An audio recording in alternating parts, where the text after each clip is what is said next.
this is a strippable vinyl shelf paper, and I buy it at the dollar store. It's $1 a roll, and this particular brand is 40 inches long by 18 inches wide.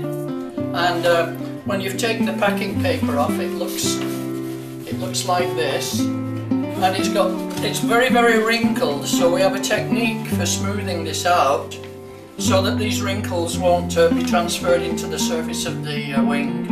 Your wing, after it's been covered, this is the plain paper surface, and this is the vinyl, and you can see that there's no wrinkles in there. And this is now paintable. You can use spray bomb or a spray paint and put this in. It's also waterproof, and it's flexible because it's very, very thin material. And you can see you can manipulate it quite well. Okay, so the problem that I ran into when I was using this material is that it's extremely wrinkled, because when you unroll it, the backing paper is flat and the vinyl is very, very wrinkled. So we have to come up with a technique that will allow us to get those wrinkles out. It's rather a tedious process, but it's well worth the effort, because once you've done this, it goes down flat. It's very, very paintable and very easy to manage. So what I'm doing is I'm putting the first piece of tape upside down, and the reason I'm doing that is because I want to be able to peel this tape off the surface of the vinyl afterwards without leaving it on there, so we don't have to waste any of the surface area of the vinyl itself. I put one piece of tape upside down, so that does not glue to the table but sticks to the vinyl. That's the first piece, and then I put another piece on top of that is not on the vinyl, that holds it down to the table. Now later on, when we've covered the board, I can peel that tape off the surface of the vinyl so that it's so you can paint on top of it. Okay, so we've done the first edge, and now we're just going to put the stretch it out and unfold it. You may not be able to see this on the camera, but this is very, very wrinkled and totally impossible to put on the surface of your board at the moment. So this is just in preparation to do that.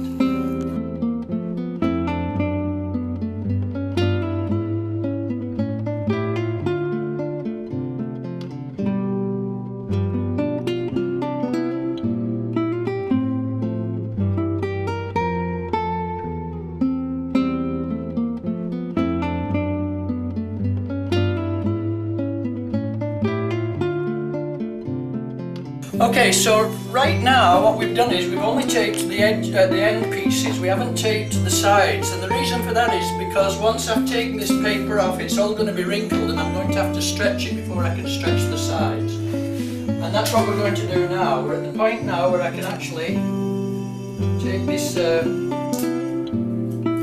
backing paper. Take the backing paper off.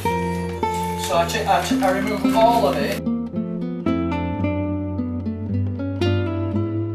And there we are, we've totally removed all of it now, and you can see that the surface is extremely wrinkled. And now this is where the stretching process comes in.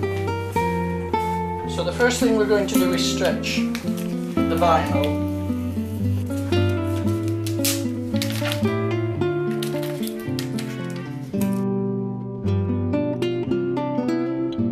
Okay, so now We've got it fairly flat, and at this point I can put tape on the edges, because we're going to use these again to stretch. But I have to wait until I've made my first stretch before I do this part of it.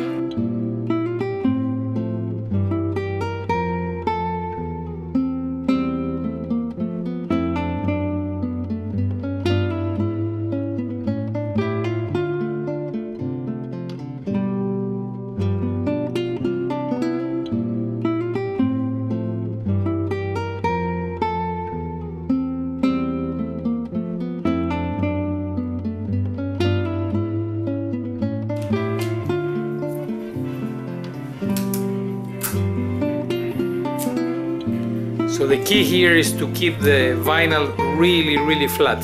As flat as you can get it. Yes, that's the secret. You've got to get as many of the wrinkles out while it's glued side up as you can.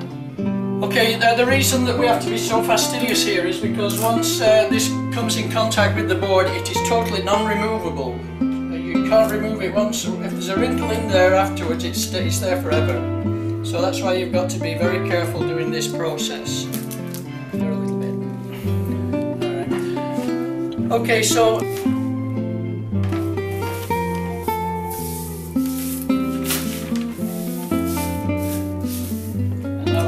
cut this off, and we can reuse that vinyl later on for another part of the plane.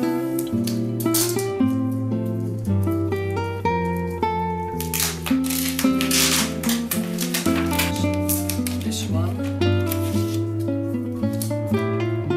And that piece we're going to fold it over, and that is covering the trail edge. The trailing edge. The trailing edge of the plane and of the wing. Yeah. And the flaps. And the ailerons, I mean. Yeah. Now these are hard to lift here, so I cut these off, and now you'll understand why we put the tape upside down on the first piece, so you can strip it off afterwards without leaving it on the surface of the vinyl. We need to fold this first, so we take this off, and we take that off. And now we're going to fold this edge over. And then I need to give you a hand, so we're not going to tape that, but we're going to show it. Okay, so we'll have to come back to this later because I need another pair of hands. Alright, so now we folded the trailing edge over, and got a little bit of a mark here, but that'll come out with some spit. And there we go. So now we're ready to turn the whole thing over. Okay? So now we turn this thing over, and you can see that there's all kinds of wrinkles in there. Now you don't want to be rubbing it at this point. What you have to do now is just pat these wrinkles down. And believe me, they will all come out eventually. You've just got to have the patience. They will all come out as you pat them down. All of these little bubbles underneath will come out. But you don't want to drag them, because if you drag them it will leave a ridge. So this is a rather slow process because it takes a finite amount of time to do this. Got to go through it. Okay, so we've patted all the bubbles down, and we've got it pretty flat. And this is the board after it's flat. No wrinkles. It's very paintable, and it's also bendable because it's a very thin sheet, so very thin coating. So it's a very, very nice surface to work with. It's waterproof and paintable.